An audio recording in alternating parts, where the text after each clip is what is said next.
On sort d'une période assez compliquée dans le cinéma. Je vais pas vous faire un dessin, hein. Il y a eu tout le Covid, ce qui fait que pendant 2 ans, il y a eu plein de retards. C'est-à-dire que même à partir du moment où les cinémas ont réouvert, déjà il y avait une file d'attente dans les places de ciné, dans le sens où tous les films, en fait, chaque semaine, tu avais des blockbusters, donc c'était très compliqué parce qu'il fallait rattraper le retard de sortie. Et en plus, c'est vrai que les artistes VFX, les auteurs, les scénaristes, les réalisateurs, tout le monde était surchargé de boulot, ce qui a causé pas mal de soucis, notamment du côté des blockbusters, notamment chez Marvel ces dernières années, avec des effets spéciaux très rushés, avec peu de temps pour les équipes, en fait, pour développer la 3D, etc. Quand ça venait pas en tout cas des directives de Disney, parce qu'après, il n'y avait pas que le Corona, les gars.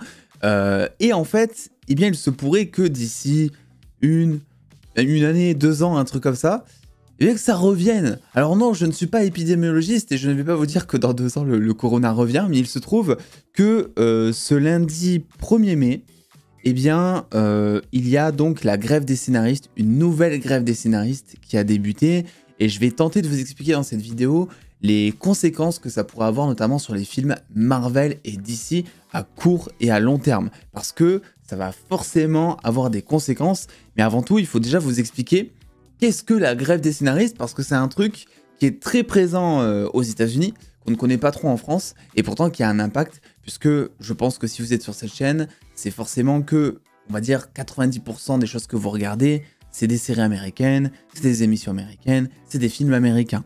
Donc ça veut dire que votre quotidien va aussi être bouleversé, et aussi que vous allez peut-être prendre beaucoup moins de plaisir sur les films qui vont arriver. La grève des scénaristes, donc, c'est tout simplement en fait le fait que les scénaristes négocient des fois avec Hollywood pour avoir une hausse de leur salaire ainsi que quelques avantages. Donc il y a des négociations qui sont mises en place, etc. pendant plusieurs mois, et au bout d'un moment il y a une date butoir, et si à cette date butoir il n'y a pas de négociation, ou si les scénaristes ne sont toujours pas contents, eh bien ils font grève tout simplement. Je n'ai pas besoin de vous expliquer ce qu'est une grève. Et c'est quelque chose qui a déjà existé, et notamment en 2007, il y a eu donc une grève des scénaristes qui a duré 3 mois. Et 3 mois, on peut se dire c'est rien, mais imaginez 3 mois de boulot, ça veut dire que pour un projet, je sais pas, imaginez, j'en sais rien, Deadpool 3 par exemple, voilà. Imaginez que pendant 3 mois, il y ait personne qui écrive l'histoire du film. Et c'est pas que les scénaristes, c'est aussi les directeurs de casting, c'est aussi les réalisateurs. Parce que le problème, c'est que quand tu touches à un maillon d'une chaîne, et là en vrai, quand tu touches les scénaristes, qui est un peu le maillon, c'est le départ de la chaîne de production d'un film, hein, le scénariste. Bon, t'as le directeur de casting avant et tout, mais ça fait partie des fondations. Ensuite, c'est tout le reste que ça impacte. Parce que si t'as pas de script, tu peux pas faire tes storyboards, tu peux pas tourner, tu peux rien faire, quoi. Donc, il y a eu une grève en 2007 qui a duré 3 mois. 2 milliards. Hollywood a perdu plus de 2 milliards de dollars en 3 mois. C'est énorme. Et ça peut arriver encore. Alors, à l'heure actuelle, on peut pas savoir combien de temps ça va durer, parce qu'il y a eu plusieurs grèves scénaristes. Il y en a notamment une qui a duré avant 2017. Avant 2007, je sais plus exactement quelle année. Il y en a une qui a duré un peu plus de 20 jours. Donc, sans énormément de conséquences. Mais notamment, cette fameuse grève des scénaristes, eh bien, elle a aussi impacté un film qui a failli sortir au cinéma, qui s'appelle Justice League Mortal, parmi tant d'autres, hein, mais dont je vous avais déjà parlé sur la chaîne. Et c'est un film qui normalement était prévu pour sortir qui commençait le boulot en 2007, en 2008. Et en fait, à chaque fois, il se faisait repousser. Ça a coûté énormément d'argent. Et derrière, le film s'est fait annuler, quoi. Donc la grève des scénaristes a joué pour beaucoup dans l'annulation de Justice League Mortal, mais aussi dans l'annulation de certains projets. Ça n'a pas du tout été que le seul qui a été impacté. Et ce qu'on juge apparemment le plus grave, parce que là je vous avais mis un article donc de France Info, je vous mettrai le lien en description, parce qu'il explique très bien ce qu'est la grève des scénaristes de manière complète. Là je suis vraiment en train, en termes d'explication de ce que c'est, juste d'aller droit au but pour que vous puissiez comprendre. En fait, ils expliquent que les choses qui seront le plus impactées par cette grève des scénaristes, en gros, ça va être les émissions télé. Donc ça nous touche pas trop, parce que les émissions télé, il y en a en vrai par rapport aux films et aux séries, le ratio, bon, il y a très peu d'émissions télé américaines qui sont importantes en France. C'est du Jimmy Fallon, c'est des trucs comme ça, des émissions qui sont diffusées de manière quotidienne ou hebdomadaire par exemple.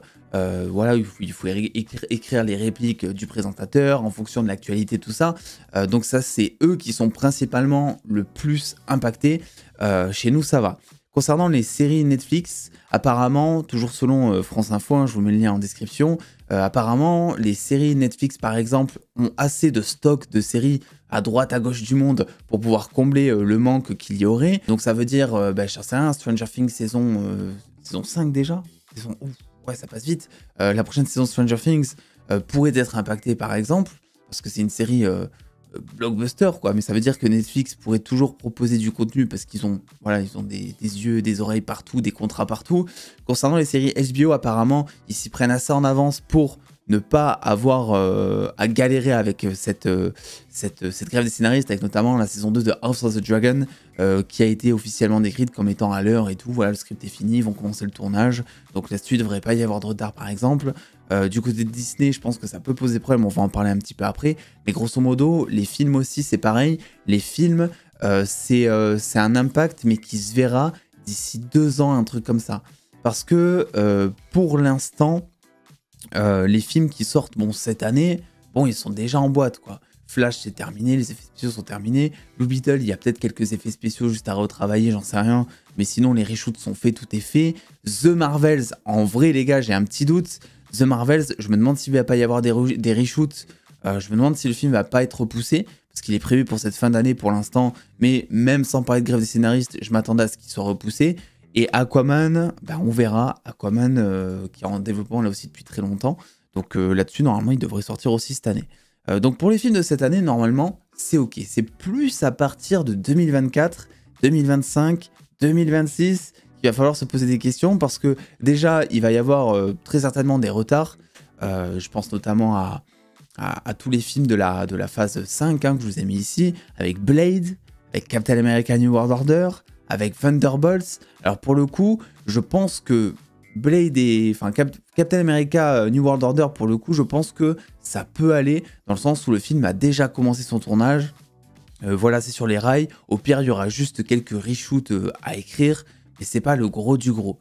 Thunderbolt, ça me fait très peur parce que pour le coup, lui, il n'a pas commencé son tournage. On ne sait pas encore à quel état le script est avancé. Voilà, on ne sait pas où est-ce qu'il en est. Thunderbolt, c'est un projet pour moi qui pourrait être impacté par cette grève des scénaristes d'une manière ou d'une autre. Et je pense aussi à notamment Joker Folia 2, qui a terminé son tournage, donc ça, normalement, ça devrait sortir en 2024. The Batman, eh bien, on le sait, normalement, son tournage devrait commencer fin 2023. Ce qui veut dire qu'en termes de script, eh bien, on n'est pas du tout à 100% normalement encore. Donc peut-être que lui aussi pourrait être impacté là-dessus. Et au-delà de ça, on a aussi Superman Legacy, par exemple, qui arrive donc en 2025, qui apparemment serait safe lui aussi, de la même manière que House of the Dragon saison 2, puisque apparemment James Gunn aurait terminé les brouillons du script, etc. Et que donc, vu que le film commence son tournage en février 2024, ça devrait aller, mis à part peut-être pour quelques reshoots. Alors évidemment, tout ça, ça dépend de combien de temps est-ce que ça va durer, hein, parce que c'est sûr que si la grève des scénaristes elle dure une semaine, ça va pas avoir un énorme impact sur les projets à venir.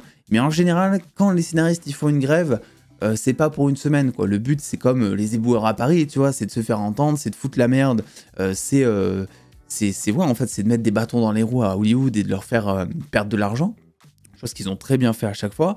Donc à voir combien de temps ça va durer. Mais il y a aussi un autre point qui est selon moi très, très important, c'est qu'en fait, ne pensez pas que même s'il n'y a pas de scénariste à Hollywood, Hollywood ne va pas chercher à faire avancer ses films. Parce que par exemple, quand tu investis, j'en sais rien, 225 millions de dollars dans un film qui s'appelle The Flash, et que tu dois le sortir à telle date, et que tu as des investisseurs derrière, et que voilà, c'est bien plus complexe que juste le box-office. Il y a des actionnaires, il y a des gens, et tu as des patrons, entre guillemets, tu peux pas faire n'importe quoi.